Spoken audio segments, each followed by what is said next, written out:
Okay, our final task for this particular section is to make sure that when we hit this delete button, we don't just delete it locally, but we also delete it on the API. So they do permanently disappear from our user interface.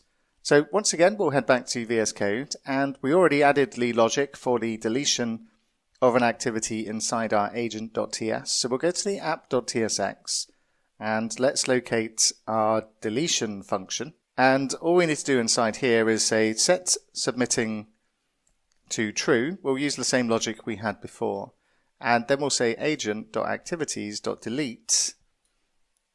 And we need to pass in the ID property that we're getting from the function. And then we'll add the len. And inside here, we'll set the activities. We'll keep the same code here. And then we can say set submitting and set this to false. And we need to use the loading flag inside the delete button here. So we're already passing the submitting down to the activity dashboard. So we'll go to the activity dashboard, and we also need to pass that submitting flag to the activity list. So we'll say submitting is equal to submitting, and then we'll just press F12 to go to the activity list, and we'll add this to our interface. So we'll say submitting of type Boolean, and then we'll just add this to the destructured props.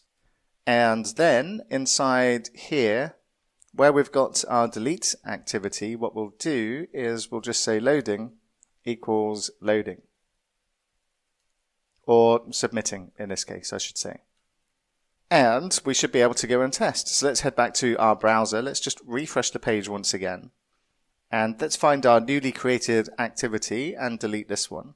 And if we click on delete, then sure enough it disappears, but the experience is not brilliant because every activity is showing as loading even though we're only deleting an individual activity.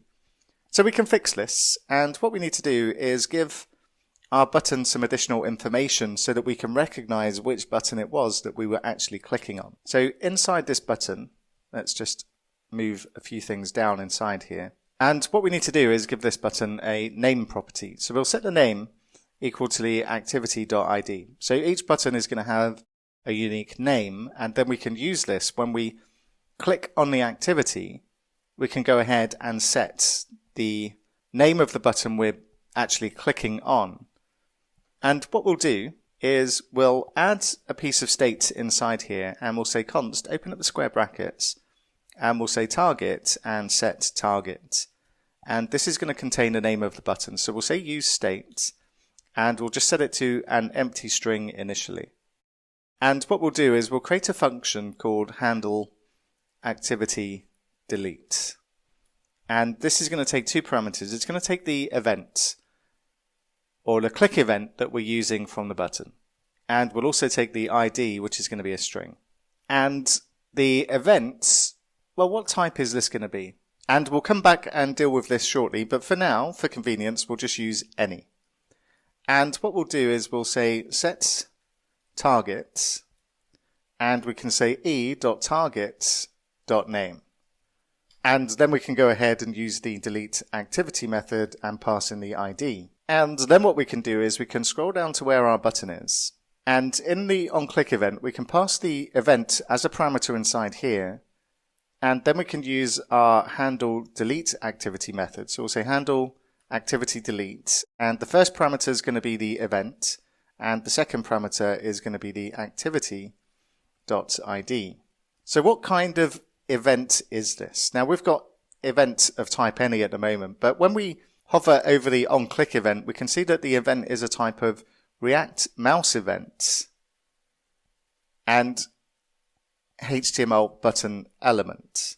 But all of these click events come from something called a React synthetic event. So what we can use instead of any to be more type safe is to use synthetic events. And we get this from React, and we can tell it it's an HTML button element. And we get a warning here saying that there's no such property on event target, but instead of target, what we need to use here is current target.name. And we should find the warnings go away. And everything looks good inside here. So what we want to do is when we're submitting now, we want to check that not only are we submitting, but also that the target matches the name of the button here. So what we can do is specify submitting, use double ampersand, and then say target is equal to the activity.id. And this should ensure then that when we do actually go ahead and delete an activity, that it targets that just single individual button. So let's go test. And we'll go back and let's just refresh the page again. Make sure we haven't broken anything. And if I just go down and start deleting activities, what we find now is that the activity gets deleted and we're only targeting a single activity here. So we've completed most of our CRUD operations. There's one that we're missing, which is the reading of an individual activity, but I'm going to defer that until we take a look at routing, because we don't actually need to go and get an individual activity from the API just now, because we're just fishing them out from the list of activities. So as far as we're concerned at the moment, this is good enough for now. And what we'll do is we'll just make sure there's nothing left behind in the console that we need to clean up. And my console looks pretty clean, so that's good. And we'll just head back to VS Code and we'll go and commit our changes into source control.